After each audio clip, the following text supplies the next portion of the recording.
जय श्री कृष्ण दोस्तों, आप सभी का दिन शुभ और मंगलमय हो। आज रविवार के दिन हम सब रविवार व्रत कथा का श्रवण करेंगे। वेदों में सूर्य देव को जगत की आत्मा कहा गया है। शायद यही वजह है कि वैदिक काल से ही सूर्य की पूजा आराधना की जा रही है। इसलिए कहा जाता है कि अगर केवल सूर्य देव की ही पूजा कर ली जाए तो जातक पर सभी ग्रह कृपा करने लगते हैं।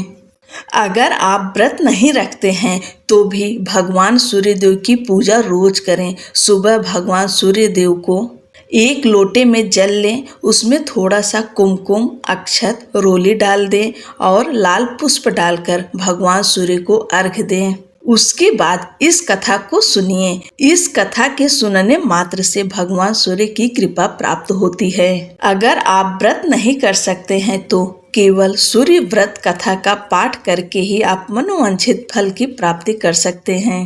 पौराणिक कथा के अनुसार एक बुढ़िया थी जो कि सूर्य देव की बड़ी भक्त थी।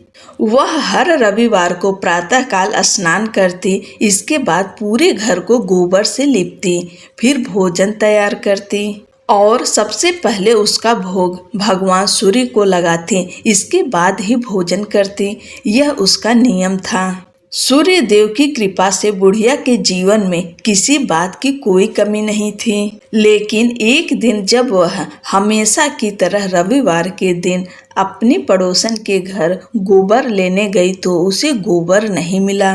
तो बुढ़िया ने कहा कि बहन गोबर चाहिए था, लेकिन उसने साफ मना कर दिया। इससे दुखी बुढ़िया घर वापस लौट आई, लेकिन न तो उसने भोजन बनाया न ही भोग लगाया। जब रात हुई तो वह भूखे पेट ही सो गई। सूर्य देवता ने उसे स्वप्न में दर्शन दिया और उसकी परेशानी का कारण पूछा। बुढ़िया के दुख का कारण सुनकर सूर्य देवता ने उसे सर्व कामना पूर्ति गाय का आशीर्वाद दिया और अंतर ध्यान हो गए। जब बुढ़िया की आंखें खुली तो वह हैरान रह गई। उसने देखा कि उसके आंगन में तो गाय के साथ एक सुंदर सा बछड़ा बंधा है। उसने गाय को घर के बाहर बांध दिया। उधर पड़ोसन की भी उसकी नजर पड़ी तो उसने देखा कि बुढ़िया की गाय ने तो सोने का गोबर किया है। पड़ोसन ने मौका देखकर बुढ़िया की गाय के गोबर को अपनी गाय के गोबर से बदल दिया। सूर्य देवता ने जब ऐसा देखा तो उन्होंने जोर की आंधी चला दी। इससे बुढ़िया ने गाय को घर के अंदर बांध दिया। सुबह जागने पर उसने देखा कि गाय ने तो सोने का गोबर किया है। तब से वह उसे भीतर ही बांधने लगी। बुढ़िया की पड़ोसन को उससे बड़ी ईर्ष्या हुई। वह राजा के पास पहुंची और उसे पूरी बात बताई। यह सुनते ही राजा ने अपने सिपाहियों को भेजकर गाय को अपने यहाँ मंगवा लिया। लेकिन कुछ ही देर में राजा का पूरा महल गोबर ही गोबर से भर गया। राजा ने सिपाहियों को आदेश देकर गाय को बुढ़िया के पास छोड़ने का निर्देश दिया और पड़ोसन को दंड दिया। इसके साथ ही संपूर्ण प्रजा को सूर्य देव का व्रत और पूजन करने के लिए कहा जाता है कि सूर्य देव की कृपा से बुढ़िया के जीवन की ही तरह संपूर्ण राज्य के लोगों को सुख समृद्धि की प्राप्ति हुई। मान्यता है कि इस व्रत कथा को सच्ची श्रद्धा से पढ़ने पर धन तो लाभ होता ही है, साथ ही सभी मनोकामनाओं की पूर्ति होती है। बोलिए सूर्य भगवान की जय। भगवान सूर्य देव की दूसरी कहानी। विषादग्रस्त समुद्र को देखकर सूर्य देव ने प्रश्न किया, हे रत्नाकर, आपकी यह दशा क्यों हुई? यदि मैं आपके दुख निवारण में किंचित सहायक हो सका तो अपने आप को सौभाग्यशाली समझूंगा। समुद्र ने अपनी व्यथा प्रकट करते हुए कहा, हे आदित्य, मेरे पास अथाह जल का भंडार है, परंतु मैं इस जल राशि से एक पक्षी का भी प्यास नहीं बुझा सकता।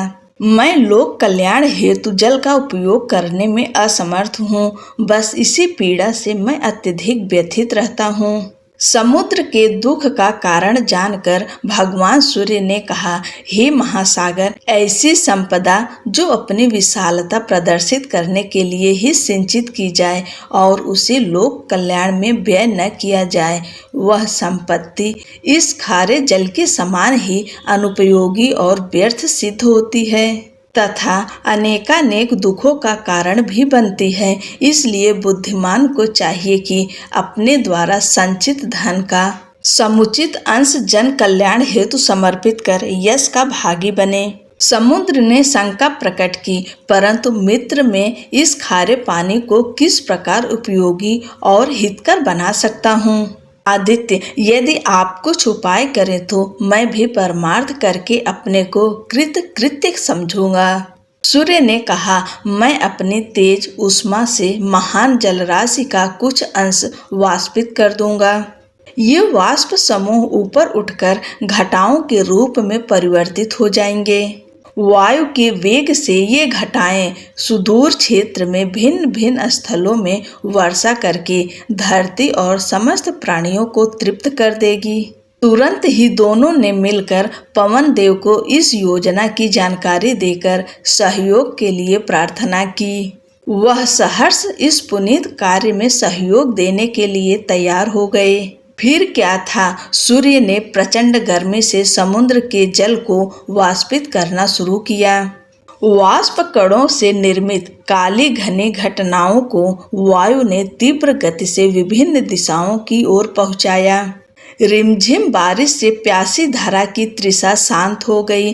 पृथ्वीवासी सभी प्राणी प्रसन्न हो गए। अनेकानेक जीव जंतु अपनी मधुर आवाज से हर्ष युक्त कोलाहल करने लगे।